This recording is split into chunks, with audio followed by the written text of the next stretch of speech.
Salut tout le monde, je suis votre animatrice Maude. Aujourd'hui, j'essaie deux sports tout aussi intenses, chacun à leur manière. On va essayer la motocross avec l'équipe de Xtend Motocross à Mirabel et je vais essayer le yoga sur planche à pagaie à Eco-Aloha. J'ai vraiment hâte, c'est toute une première pour moi. On se voit tout de suite!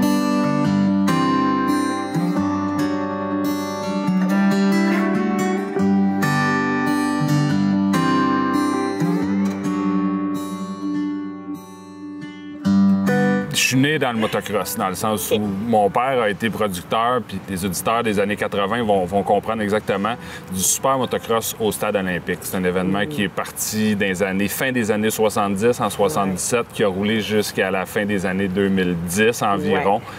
Mon père a fait ça toute sa vie, donc toute ma vie. Quand je suis né, j'ai été au super motocross dans le ventre de ma mère, puis ensuite j'ai été là toutes les années jusqu'à la dernière. J'ai même travaillé avec lui à la fin dans les dernières années. Au travers de ça, bien évidemment, qu'il ne pouvait pas juste me montrer le nanan puis pas m'empêcher d'en faire. Fait que là, en 92-13, j'ai commencé la compétition de mon côté. J'ai fait ça J'ai fait du motocross officiellement jusqu'à 35-36 ans, donc ça fait vraiment pas si longtemps que j'ai arrêté. Non, mais quand même. J'ai fait plein de détours pour pas nécessairement... Travailler du motocross, c'est pas évident. Travailler dans un sport, en général, c'est pas évident. Puis donc là, j'ai fait un peu ta job en télé, toujours dans le motocross. J'ai donné des cours, puis à un moment donné, il y a un centre de motocross à Saint-Roch-Lachigan qui est parti. Le premier centre de motocross au Québec. Un visionnaire qui n'était pas nécessairement dans le milieu, qui s'est dit... Moi, je pense qu'il y a une opportunité de business. Il a misé dans le mille. J'ai été un de ses premiers employés. En fait, j'allais là comme client au début, avec ma conjointe d'aujourd'hui encore. On allait là comme client. Il m'a pris pour ses 50 jours. Je vais te donner un coup de main. Puis j'ai fait 50 ans là-bas. Wow, bravo! Puis même ma conjointe aussi a travaillé là. On a vécu à Saint-Roch. On vivait dans un appartement au-dessus. On tripait bien raide. Pour mille et une raisons, je voulais être mon patron dans la vie. Fait que ça n'a pas marché avec lui. J'ai reparti une business dans le monde du motocross, de la mécanique, des suspensions, que je faisais ici à Xtend à l'époque. Directement. Directement sur place. Le plan de la business, c'était de me promener d'un bord puis de l'autre, puis de faire ça un peu partout. Puis je me ramassais tout le temps ici, parce que c'était la plus grosse place, surtout quand on s'approche de Montréal, c'est vraiment la plus grosse place. Oui. Puis pourquoi avoir repris Xtend? En fait, Hugues, qui a parti ici, qui est un autre visionnaire à qui je dois tout présentement, lui, il voyait vraiment, ça s'appelait Xtend Centre de sport extrême. Il y avait la piste de motocross extérieure, il y avait un dôme à l'intérieur, à l'entrée du site, où c'était pour rouler l'hiver. Il y avait plein d'autres projets de sport extrême connexes qui voulaient adjusser au site. Par contre, la seule chose qui marchait dans tous ses plans, c'était la piste de motocross extérieure. Puis il était loin des revenus auxquels il s'attendait. Fait que lui, il a trouvé ça plus simple de dire, moi, je garde le terrain. Le terrain ici est en location, mais je vends la business, je vends le fonds de commerce à quelqu'un qui va être prêt à sacrifier ses week-ends, puis qui va, tu sais, c'est beaucoup de travail derrière tout ça, puis fait qu'il s'est dit, non, moi, je vais essayer de donner la chance à quelqu'un. Puis moi, je l'aidais depuis que j'étais ici, évidemment, parce que j'avais beaucoup d'expérience dans d'autres parcs. Je l'aidais déjà avec ses camps de jour, des trucs avec l'entretien. Puis explique-moi donc les services que vous offrez, justement, là, aujourd'hui.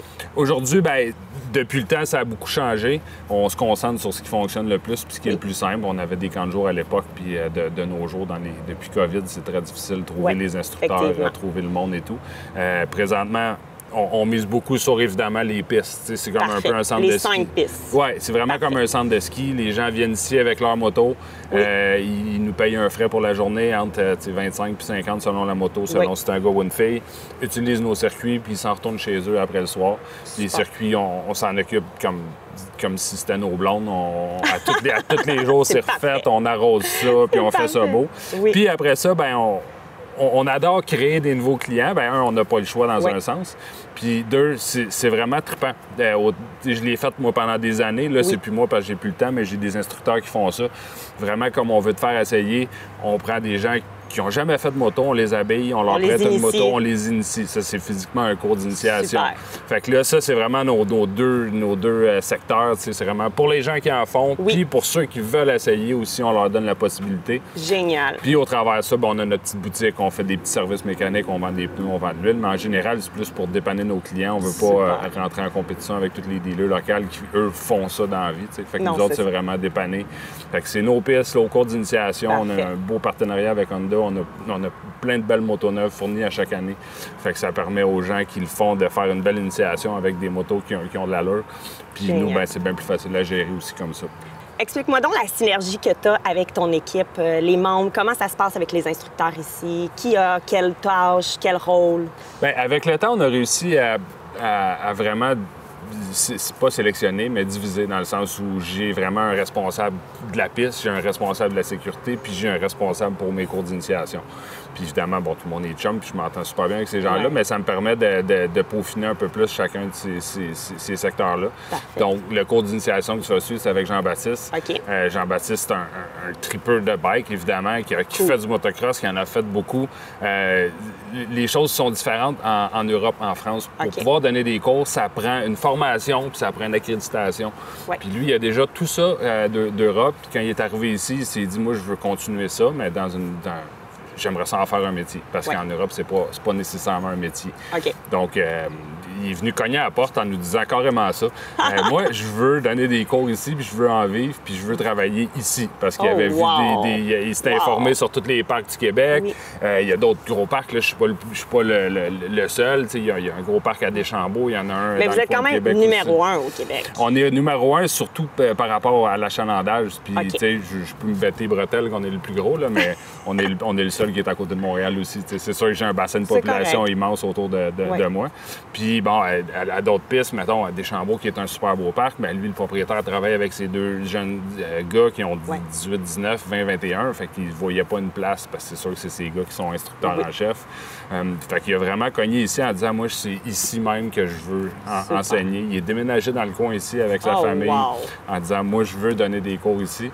Puis c'est un genre c'est un pari qu'on a fait, qu'on ne l'avait jamais vraiment vu faire. Puis il est vraiment super le fun. Il a toute la patience du monde. Pour donner des cours de moto. Moi, j'en ai donné à ma conjointe au début, puis ça marchait pas vraiment. Puis, pas la même patience. C'est pas la même patience. Et pourtant, je l'avais quand c'était des jeunes qu'on était payés pour le faire. Fait qu'en ayant un gars hyper patient, lui, il dégage le calme. Puis même chose pour tous mes autres, parce qu'on a quand même une équipe de 7-8 instructeurs au total. C'est un cours qui est uniforme. On a bâti vraiment un plan de cours pour les initiations, les étapes différentes à suivre pour essayer de rendre les jeunes le plus autonomes possible à la fin du ou des cours. Ça peut arriver qu'on fait 3 ou même 4-5 cours à une personne. Quand la personne est autonome, là, malheureusement, on n'a plus de service pour lui. Mais au moins, si les parents décident d'acheter une moto, il va avoir toute l'expérience nécessaire pour en faire. Puis après ça, on peut aider aussi les parents à choisir la bonne moto. Parce qu'il y a 1001 motos qu'on peut acheter. Laquelle est la meilleure pour mon garçon? Souvent, les parents, les papas ont le goût de sauter des étapes. Maman, elle veut pas avoir peur. Fait que là, c'est comme, non, votre garçon est rendu là. Voici le genre de moto qu'on peut acheter. C'est ça. C'était une de mes questions, justement, de savoir c'était comment vous accompagnez les gens, les athlètes à monter les échelons, peut-être, au niveau de leur sport. Fait que c'est ça, vous les accompagnez autant pour le choix du matériel, le choix de la motocross, l'équipement, puis après ça, tout ce qui est les habiletés et tout. Vous avez tout le temps un instructeur qui est selon le niveau, puis là, il peut augmenter le niveau jusqu'à temps que, comme tu dis, il soit un peu plus autonome. Ça, c'est dans nos cours d'initiation. Puis après, une fois qu'ils ont leur propre moto, on continue avec les cours privés. Ça aussi, ça se fait. Jean-Baptiste, c'est très bon. Puis là, le jeune, il a sa moto, il vient ici, il paye ses frais pour rouler, puis il va rajouter 1 heure, il va rajouter 2 heures en cours privé. Fait qu'on est prêt à vraiment les accompagner le plus longtemps possible. Puis ce qui est le fun avec l'arrivée de Jean-Baptiste, c'est vraiment qu'on peut continuer vraiment plus longtemps à les suivre. De plus haut niveau, ouais, peut-être. Vraiment. Jusqu'à encourager les jeunes s'ils désirent d'aller faire de la compétition. Il y a un super beau circuit. En fait, il y a plusieurs associations de compétition ici au Québec. C'est des grosses séries, là, dans le sens où on parle de plusieurs centaines de pilotes par événement. Fait que souvent, ça peut être intimidant pour les jeunes. Fait qu'on, sans nécessairement les prendre par la main parce qu'on va pas aux événements, mais de leur expliquer comment ça fonctionne, pratiquer les départs, pratiquer des trucs comme ça pour quand ils arrivent à leur premier événement, ils soient pas trop déboussolés. Parce que ça resterait déboussolant. Là. Un peu en confiance, mettons. C'est ça, un petit peu plus en confiance, mettre les parents en confiance, leur expliquer comment ça fonctionne, souvent choisir la bonne association parce qu'il y en a, ou choisir les meilleurs événements où ça va être plus facile à commencer ou des trucs comme ça. Merci beaucoup. Merci. Puis j'ai vraiment hâte d'aller essayer la motocross. Je suis sûre que ça va être exceptionnel comme expérience. Parfait.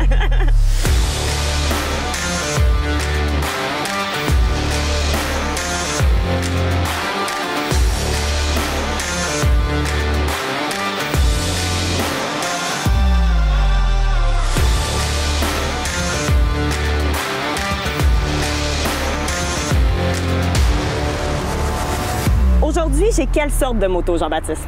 Aujourd'hui, tu as une moto d'initiation. C'est des motos qui sont faites pour faire du tout-terrain. Parfait. Mais c'est des motos qui sont surtout faites pour apprendre. Pas de compétition ou alors chez les très jeunes enfants. L'école de moto, on n'a que des motos d'initiation. Parfait. Après ça, ça va être des gens qui vont venir avec leur propre moto auxquels on va pouvoir donner des cours. OK, parfait. Puis justement, pour des gens comme moi qui n'ont jamais fait de motocross, on peut débuter quand même à mon âge, même à n'importe quel moment. À tout âge. Super. Ouais, vraiment à tout âge. Puis ça serait quoi le meilleur conseil pour débuter? De prendre un cours.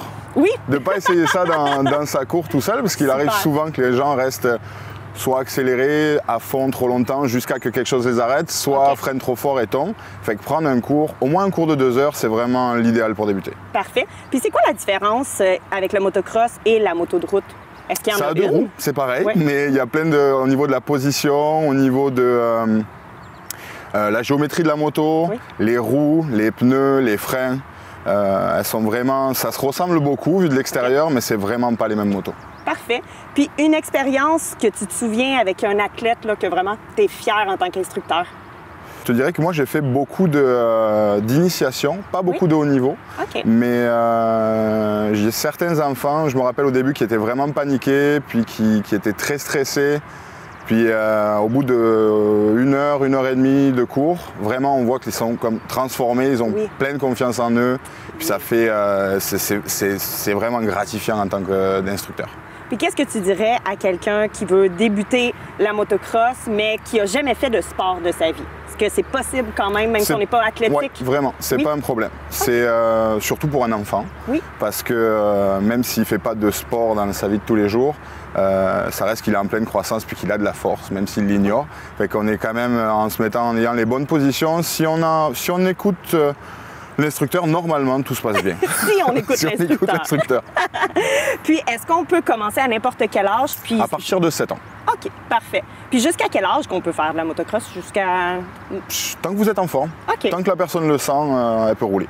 Ah, ben super.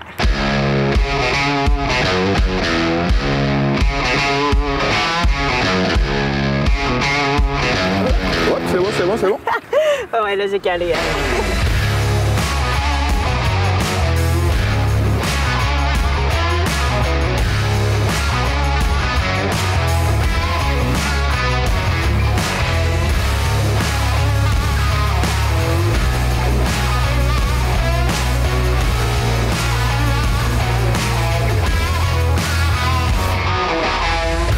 Mais la 3. Ouais. Je sais pas si j'ai mis la 3. Ouais, si, elle y est, je l'entends. Ouais. Mais la 2.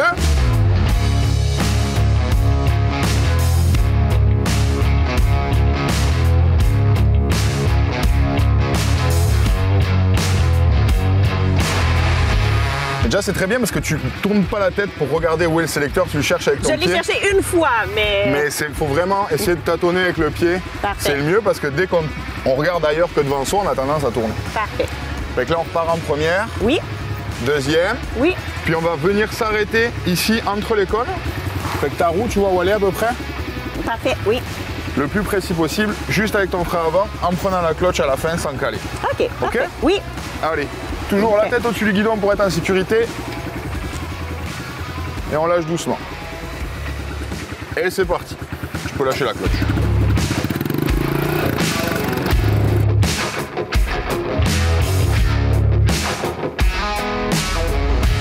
Oh, c'est pas si simple, hein?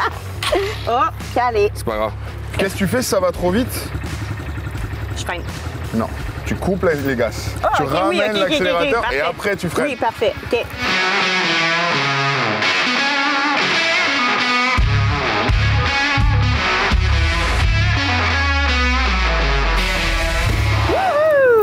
On va venir s'arrêter là. Prends la clutch. Parfait. Wouh! Bien joué. Hey, yeah! Vraiment cool. Bravo! Comment t'as trouvé ça? Ah, c'était vraiment écœurant. Pour vrai, était très bon instructeur. C'est très pour gentil. vrai. C'est vraiment pas facile de penser à tout en même temps, comme la clutch, le frein, changer les vitesses, puis là, avec la petite stepette de pied. Mais c'est plus facile que j'aurais pensé. Ça reste, c'est quand même, il faut quand même penser à tout. Je te dirais que quand les enfants débutent, qui sont petits, qu'ils n'ont pas la clutch à gérer, c'est déjà plus simple. Oui. Là, tu t'es franchement bien déroulé parce que... Merci. En peu de temps, tu t'es mis à... T'as pas calé? Non. Une fois, mais on l'a pas vu. Et puis honnêtement, le changement de vitesse... Que quand j'ai commencé à prendre la voiture. Ouais. Moins souvent. C'est vraiment parfait. Puis moi, j'avais déjà conduit manuel, mais sinon, pour quelqu'un qui commence, est-ce que habituellement c'est plus le côté justement technique ou c'est plus comme l'équilibre sur la moto qui devient plus difficile? Tu sais, comme sortir la patte, c'est quand même pas facile avec la moto. Je te dirais que si on sait faire du vélo, ça posera pas de soucis. OK. Fait que c'est vraiment... là, tu vois, quand tu es parti au début, je t'ai passé la 2 à la main pour que ce soit plus à l'aise, parce que la première est un petit peu réactive. Oui. Fait que pour que tu sois plus à l'aise, plus en confiance, j'ai mis la 2. Puis faire quelques tours comme ça, puis après on change et ça se fait... Honnêtement, ça se fait bien que vous ayez une voiture manuelle ou automatique, que vous ayez fait du scooter ou pas avant. Parfait. Du moment que vous savez faire du vélo, vous pouvez apprendre la moto. Ah ben pour vrai, je suis vraiment contente. Un énorme merci. Puis sincèrement, merci à toi. Ça fait vraiment plaisir. Puis c'est vraiment une expérience incroyable. Puis j'espère vraiment revenir à Xtend. Merci. Cool. Merci beaucoup.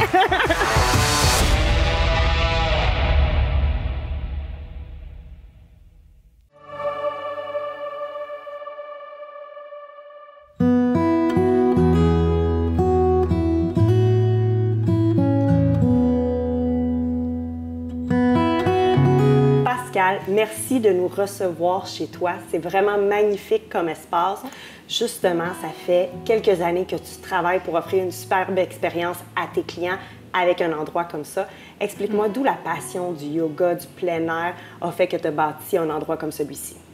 Bien, en fait, cette passion-là est venue beaucoup avant. Comme tu dis, c'est venu de quelque part. Premièrement, notre compagnie EcoAloha, ça fait 9 ans qu'on l'a. Mais ça fait seulement que 4 ans qu'on a acheté ici, puis qu'on a rénové, qu'on a fait un espace hyper zen au cœur de la nature, au cœur de Morin Heights. Avant, par contre, on donnait quand même les cours de SUP Yoga sur la même rivière, mais on partait de la petite plage. Donc, ça fait 9 ans qu'on donne les cours ici. Cette passion-là, moi, m'est venue du surf parce que le surf, c'est au cœur de ma vie depuis 2003. Où est-ce que je suis partie en voyage seule, puis j'ai accroché sur le surf et toute ma vie a changé après ça. J'ai habité à plein d'endroits pendant presque 13 ans, je crois, sur le bord de l'océan, dont à Hawaï pendant 8 ans. Où est-ce que là, j'organisais des retraites de surf et de yoga. Puis je faisais beaucoup de yoga, donc je veux pas, éventuellement, je me suis dit, il faudrait peut-être que je me fasse certifier moi aussi, parce que ma pratique, elle évoluait. Et puis en 2011, j'ai fait ma première certification en Australie de Power Yoga.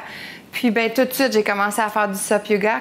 À Hawaï, j'ai commencé à donner des petits cours de SUP Yoga ici et là. Donc, le paddleboard était encore pas mal méconnu ici au Québec en 2011. Dans les Laurentides, il y avait absolument rien qui se faisait quand on a commencé notre business de paddleboard.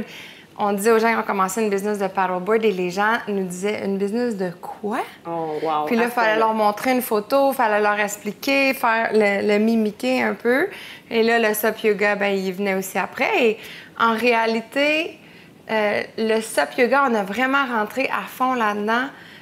Après notre premier été, parce qu'on n'avait pas d'endroit où ranger nos planches. On était une petite entreprise, donc on a décidé d'aller voir l'Académie La Fontaine. C'était la première place. Ouais. On a offert les cours en piscine, mais ça nous faisait une place où laisser nos planches à l'intérieur, puis en même temps continuer notre saison de paddleboard pendant toute l'année. Et là, ça a évolué énormément depuis. Ah oui, pour vrai, c'est quelque chose de vraiment populaire. Je suis peut-être une des seules que ça va être ma première fois tout à l'heure. J'ai l'impression d'être tout seul.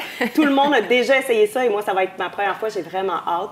Qu'est-ce qui est important pour toi, justement, dans tout ça, d'avoir des valeurs familiales puis aussi écologiques? Comment est-ce que ça apporte quelque chose à ton entreprise de plus? Il y a plein de valeurs que je peux discuter, mais je vais dire, la première chose, c'est pour faire le pont avec toi qui n'en a jamais fait. En fait, tu n'es pas la seule. Il y en a vraiment beaucoup.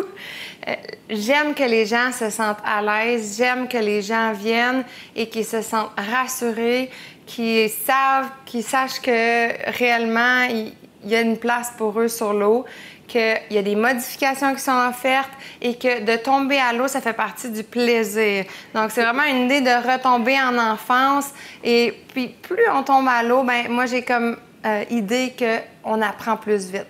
Quand on est dans la retenue, qu'on ne se permet pas d'aller plus en profondeur dans une position, on ne trouve pas le point d'équilibre parfait. On est juste avant.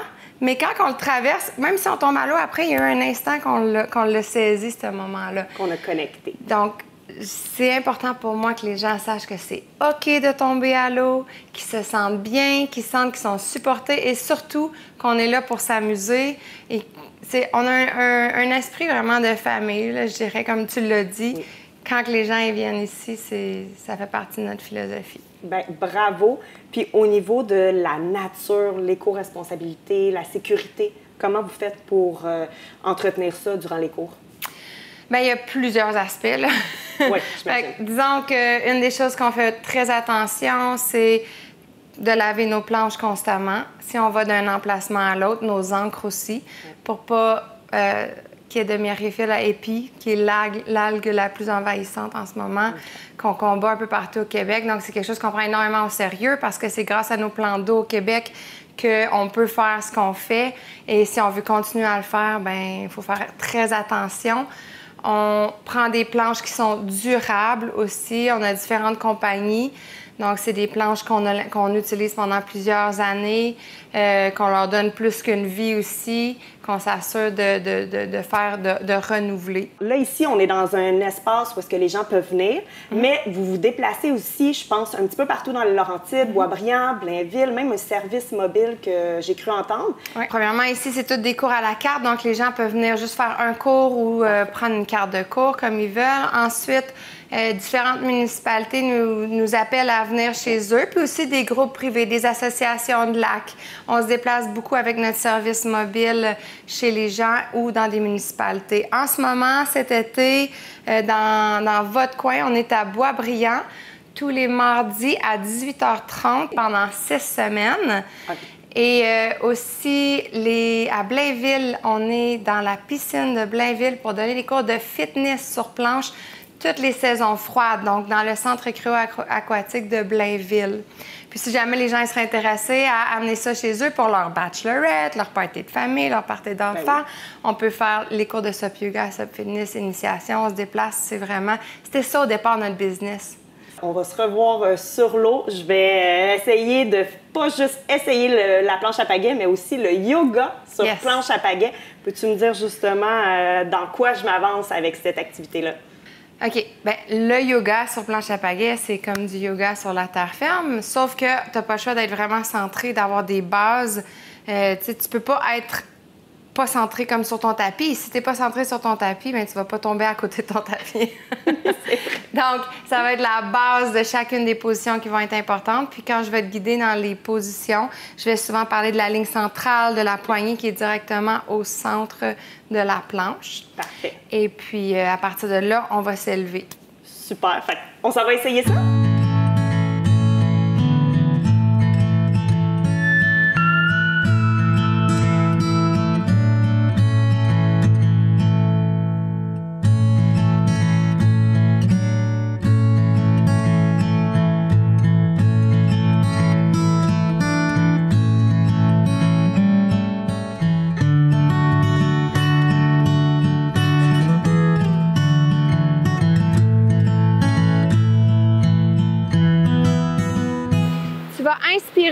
creusez le dos, laissez le nombril aller vers le bas, tournez les ischions derrière, regard devant.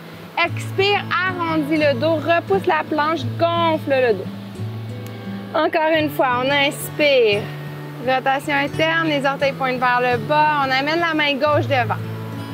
Tourne le pouce vers le ciel, active les doigts jusqu'au bout des doigts. Donc le talon pousse derrière, les doigts tirent vers l'avant et on respire. Des fois, on oublie de respirer dans les moments de déséquilibre. On va inspirer ici. Expire, genoux et coudes qui vont venir se rapprocher en dessous. Inspire, allonge. Expire, genoux et coudes. Les deux épaules qui roulent derrière, on pousse la poitrine devant. Et on relâche. Amenez la jambe gauche derrière maintenant. Fléchis les orteils. Excellent. On contracte. Inspire en longueur. On plie le genou. On peut le déposer en premier. Ensuite, on le laisse tomber vers la droite. Et là, la main droite va venir vers le dessus du pied. On attrape le pied, on pousse le pied vers le ciel. On laisse les épaules rouler derrière. Prends un moment pour observer la nouvelle perspective disponible pour toi. On va soulever le pied droit vers le ciel à l'inspiration. C'est ça, on l'amène le plus haut que notre corps nous permet en gardant les deux hanches parallèles. Ouais, c'est ça, tu étais là. On inspire ici. Et puis expire, genou droit au coude droit. Yes. Inspire, amène le pied derrière. Expire, genou au nez. Peut-être on touche ou on se rapproche. Donc le pied gauche va être perpendiculaire au pied droit. Yeah! On plie le genou droit un petit peu plus. On pousse le bassin devant. Le regard est directement sur la main droite. Ensuite, on va inspirer, raidir la jambe droite, soulever les mains au-dessus de la tête. Expire, on revient plonger dans notre guerrier 2. Donc, c'est un petit peu ça la différence entre les cours en salle et les cours sur l'eau, c'est qu'on ne peut pas aller ajuster. Donc, je dois vraiment guider et être le plus précise possible avec mes mots. Et je dois beaucoup démontrer aussi. Donc, il y a beaucoup de pointés lorsqu'on enseigne.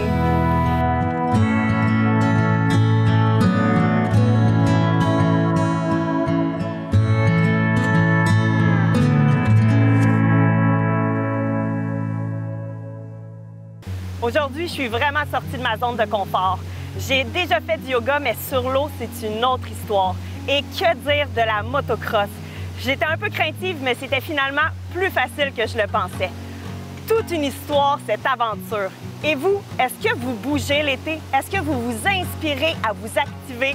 Je vous mets au défi. Pendant ce temps-là, moi, je vais aller me préparer pour mon autre activité. On y va!